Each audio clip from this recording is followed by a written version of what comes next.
Assalamualaikum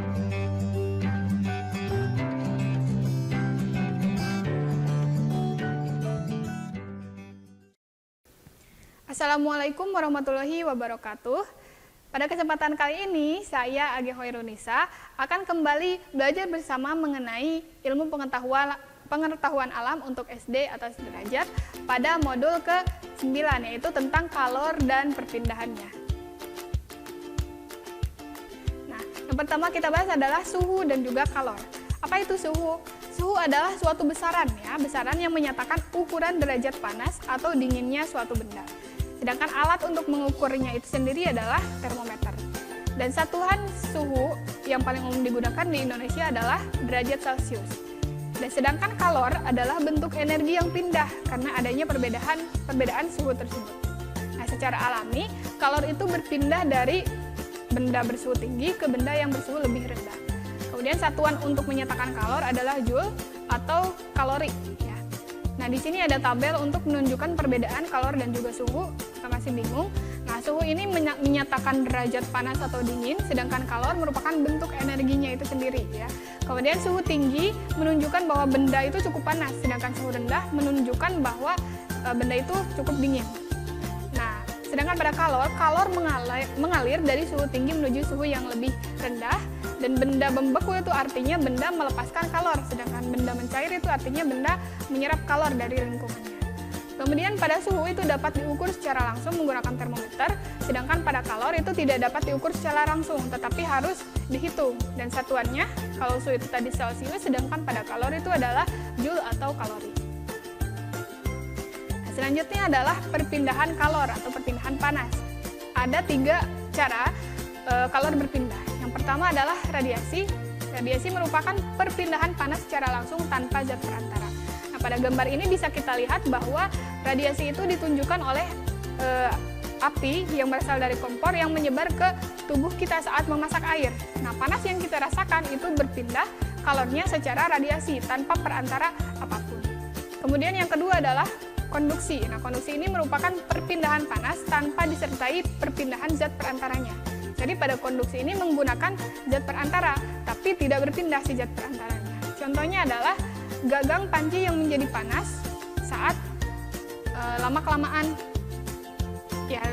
terkena panas si pancinya, lalu menyebar panas dari panci kemudian sampai ke ujung panci. Atau contoh lainnya saat kita mengaduk air panas, baik itu misalnya kopi ataupun teh yang panas oleh sendok, ujung sendok yang kita pegang yang tidak terkena air panas tersebut akan menjadi ikut panas. Itulah yang disebut sebagai konduksi. Kemudian yang terakhir ada perpindahan panas secara konveksi. Nah, kalau pada secara konveksi ini menggunakan zat perantara, tapi dengan disertai perpindahannya. Jadi konveksi merupakan perpindahan panas disertai perpindahan zat perantaranya. Contohnya adalah aliran air yang mendidih. Awalnya air panas itu adalah bagian bawah, bagian yang terkena api, ya, bagian yang paling dekat dengan api. Tapi kemudian airnya bergerak sehingga menyebarkan panas dari atas ke bawah, dari bawah ke atas dan seterusnya, sehingga seluruh bagian air menjadi rata panasnya dalam 100 derajat Celcius saat dia mendidih. Nah, selanjutnya pada unit selanjutnya kita belajar mengenai perubahan wujud benda. Nah, ini perubahan wujud benda ini kita sebut sebagai akibat dari adanya kalor, adanya perpindahan kalor, penyerapan atau pelepasan gitu. Nah, akibat dari kalor yang pertama adalah mengubah suhu benda. Nah, kalor benda dapat berubah baik naik ataupun turun karena tadi kalor dapat mengalir dari yang lebih panas ke yang lebih dingin. Contohnya adalah pada peristiwa pencampuran air. Air yang panas dan air yang dingin jika dicampurkan akan menjadi hangat. Artinya suhu yang panas itu mengalir pada suhu yang dingin, tidak sebaliknya dingin yang mengalir pada si panas. Kemudian yang kedua adalah kalor dapat mengubah wujud benda. Nah, inilah yang disebut sebagai perubahan wujud yang akibat kalor tadi ya. Wujud benda sebelumnya kita tahu ada 3 jenis, yaitu padat, cair, dan juga gas. Nah, perubahan wujud benda yang dengan melepaskan kalor itu ditunjukkan oleh panah yang berwarna putih, ya, berwarna putih. Sedangkan yang menerima kalor itu adalah ditunjukkan oleh panah yang berwarna merah di sini ya. Nah, perubahan wujud benda kita bisa bedakan menjadi 6, ya, 6. Ada yang pertama itu mencair. Nah, kita bisa lihat di sana, mencair itu adalah perubahan dari padat menjadi cair. Contohnya bisa kita lihat pada coklat yang meleleh saat kita simpan di tempat yang panas.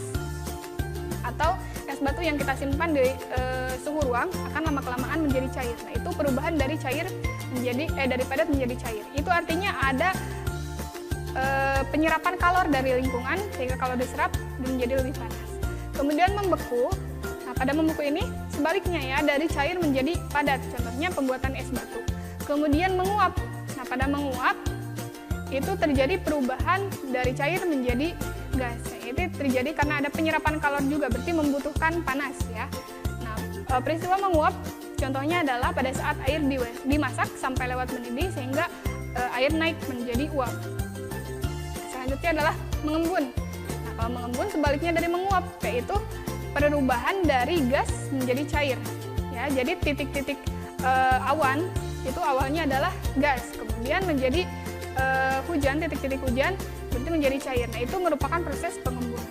Selanjutnya adalah menyublim. Nah, menyublim ini merupakan proses perubahan dari dari padat menjadi gas. Contohnya adalah kapur barus yang kita simpan misal di WC ataupun di lemari, lama-kelamaan akan menyusut dan akan tercium baunya tersebar di sekitar sana. Nah, itu berarti ada perubahan dari padat menjadi gas. Nah, itu disebut sebagai menyublim. Peristiwa menyublim ini membutuhkan panas atau menyerap panas ya. Kemudian mengkristal. Nah, kalau mengkristal itu sebaliknya, dari uap menjadi dari gas atau dari uap menjadi padat. Ya, contohnya adalah uap air yang menjadi salju saat dingin. Berarti dia melepaskan kalor atau tidak membutuhkan kalor ya. Nah, itu saja untuk kalor dan juga perpindahannya. Terima kasih. Wassalamualaikum warahmatullahi wabarakatuh.